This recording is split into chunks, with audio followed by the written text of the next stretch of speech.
You're going to start your business before the end of the year, and this is your 5-step beginner guide to help you do it. I'm covering everything from coming up with an incredible idea all the way through to actually marketing your business. By the way, this video is sponsored by Modash, and they're going to be a huge help when it comes to the marketing side. All right, let's dive into step number 1. Step 1 is for you to clarify the problem that you are trying to solve. Now, you've probably heard this already, but great businesses are built on a need to solve a problem. If you have not identified a pain point that your audience has and that your business is trying to solve, then you're going to really struggle to figure out why someone should actually buy from you, right? Let's take my business as an example. I have a social media marketing agency called Social People, and we produce social media content for businesses and creators, which actually helps them reach their goals. Now, our audience of businesses and creators have loads of pain points. They struggle to find the time to create social media content. They don't know how to create content that's actually good and actually gets them results. They don't know how to track their content. Honestly, the list goes on. Our business is built to solve every single one of those pain points. And that's what we've effectively communicated from day one. And that is what's allowed us to get clients. So if you're not quite sure of what your business idea is yet, I want you to start by writing down everyday frustrations that you encounter in your life, or some frustrations or pain points within industries that you know very well. If you worked in a certain industry up until this point, then that is potentially the industry that you might want to focus on. You then want to validate these pain points by asking yourself, does this problem cost people time? Does it cost them money?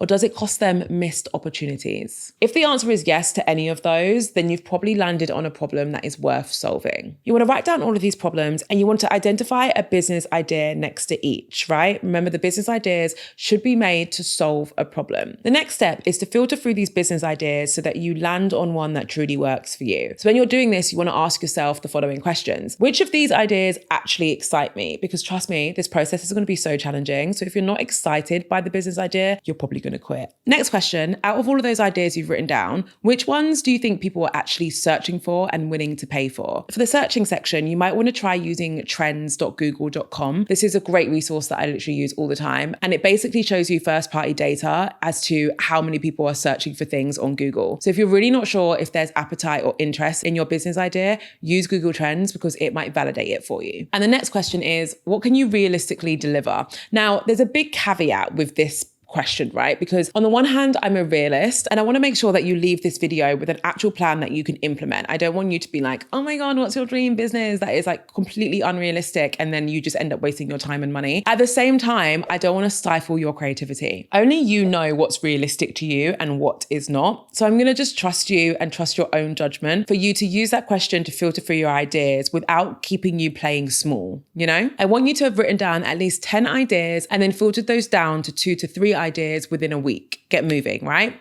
That's your task. Step 2, build it, but make it small. For the purpose of this video, we are forgetting the idea of a perfect launch. I actually think big flashy launches are only things that companies who are already trading can and should do because they have the resources and the budget to create this big flashy launch campaign for a new product or a new service. If you're brand new, which you are, I don't think your time and energy should be spent on a flashy launch of a big fancy product. Instead, I think you should be focusing on developing your minimal viable product, also known as your MVP. Now, again, for the purpose of this video, I want your MVP to be the simplest version of your idea that you can use to measure demand. So if you're creating a physical product, it might be one very small version of that product. That's a sample. If you're creating a service, it might be a landing page, which is basically a website that gathers leads and allows you to create a wait list for this service. Now, I want you to use a plug and play tool like Squarespace, for example, to build your website or build your MVP in a weekend. We are not spending a lot of time on this. The idea is that we're creating something to prove demand. Next thing I want you to do is to create a wait list so that you can start to gather data and also gather interest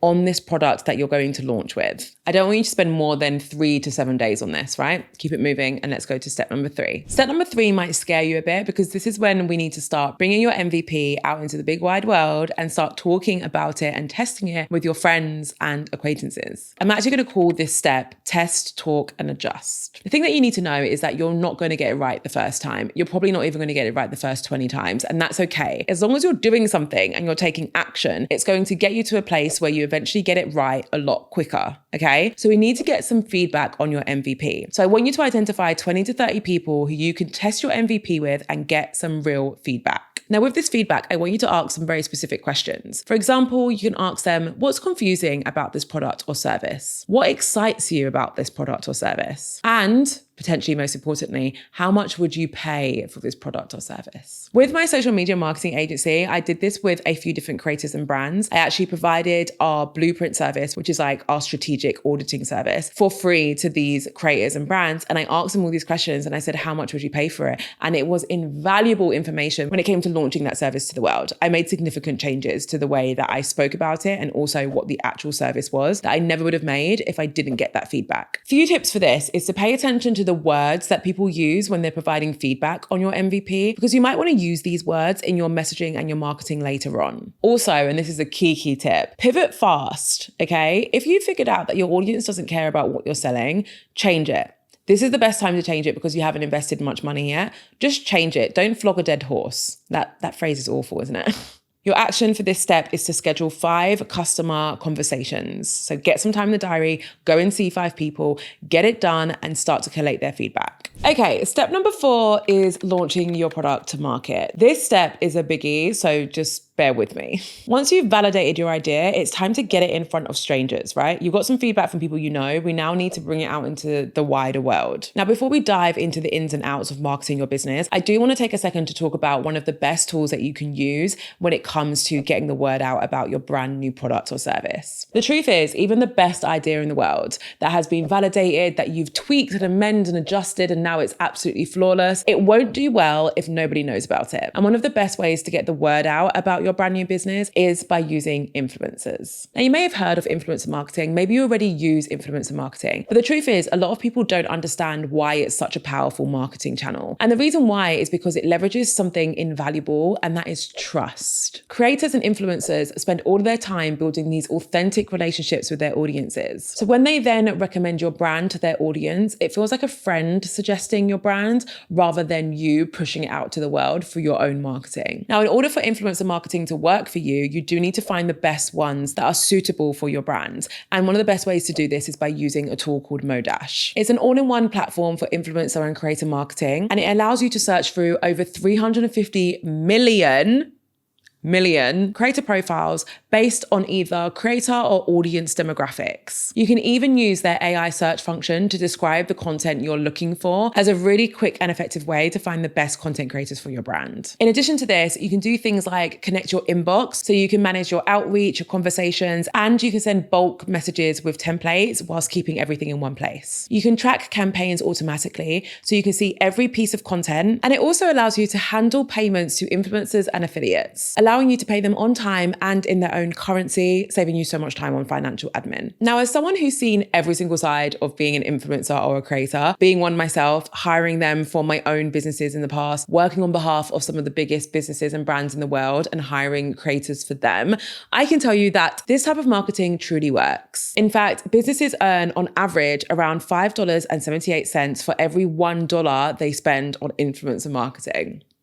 Mind-blowing. What's especially powerful is Modash's Spotify integration. It connects your influencer marketing campaigns directly with your Shopify store, allowing you to not just see likes and comments, but real sales being generated by the creators and influencers you're working with. An absolute game changer. So if you're already working with influencers, or you're struggling with messy workflows, or maybe you want to start but you have no idea how you're going to manage it all, Modash is designed to make the whole process seamless. And the best part is that it comes with a 14-day free trial with no payment information required. So you can try it today risk-free and see how it transforms your marketing. Head to the link in my description to get started. Okay, let's jump back into step 4, which is all about launching your product to the market. In addition to influencer marketing, you can also use social media platforms to help get the word out. When you're in this stage of your business development, you really want to focus on awareness, which means the best format of content for you to be sharing is usually short form videos, because short form videos perform super well when it comes to discovery across multiple platforms, from LinkedIn to TikTok to Instagram to YouTube. If you're unsure on what to talk about, if you don't know what to say,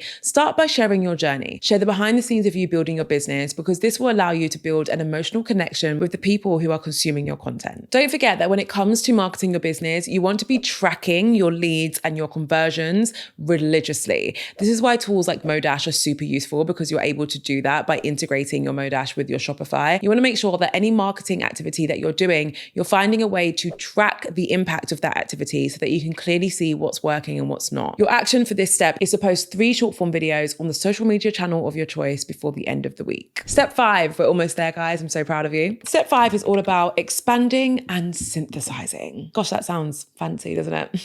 Once you've figured out what works, double down. Whether that's to do with the product or the marketing, consistency beats reinvention every single time. When it comes to step 5, what we really want to focus on is finding ways in order for you to simplify your processes and therefore scale, right? So there's a few different things you can do that's going to help you. You want to explore automation sequences to make the back end of your business run a bit more smoothly. So things like email automation, so that people instantly get an email from you when they purchase and they instantly get a follow-up from you 3 months later to see if they're interested in a new product or service. In addition to automating your emails, you also want to consider automating things like your payment systems, right? So making sure that you're using the best payment system to accept people's money. Or scheduling tools. Maybe you want to use a scheduling tool for your social media content so that you don't have to spend too much time on a daily basis uploading and posting your content. The next thing you want to do is to bring people in when you identify bottlenecks within your company. For example, you might want to hire bookkeepers and accountants. You might want to hire a video editor when you realize that that's starting to slow down your marketing processes for your business. Or maybe you just want to hire a virtual assistant because you realize there's so much admin and maybe your inbox is getting out of control. The last thing I want you to do is to create process docs. Now, guys, I know this is going to sound boring, but honestly, the sooner you do this in your business, the more thankful you'll be in the long run. Every single time you do something, whether it's create a post or respond to a customer, I want you to write down the process that you take in order to do that task. Now, this will become so valuable when you start to hire others because suddenly you'll have process documents for every single part of your business. So you'll be able to easily hand over different tasks and different projects in a way that allows others to understand what needs to be done in what order to generate the desired outcome. This is something that you're going to have to do at some point in your business anyway. So honestly, the sooner you do it, the better. Don't forget that if you want to get started with Modash, you could head to the link in my description and get 14 days free. If you feel like hanging around, I recommend watching this video. It's all about the changes coming to the world of digital marketing. A very important video to watch if you're launching your business this year, which you are. Thank you so much for watching. As always, I can't wait to see you in my next video.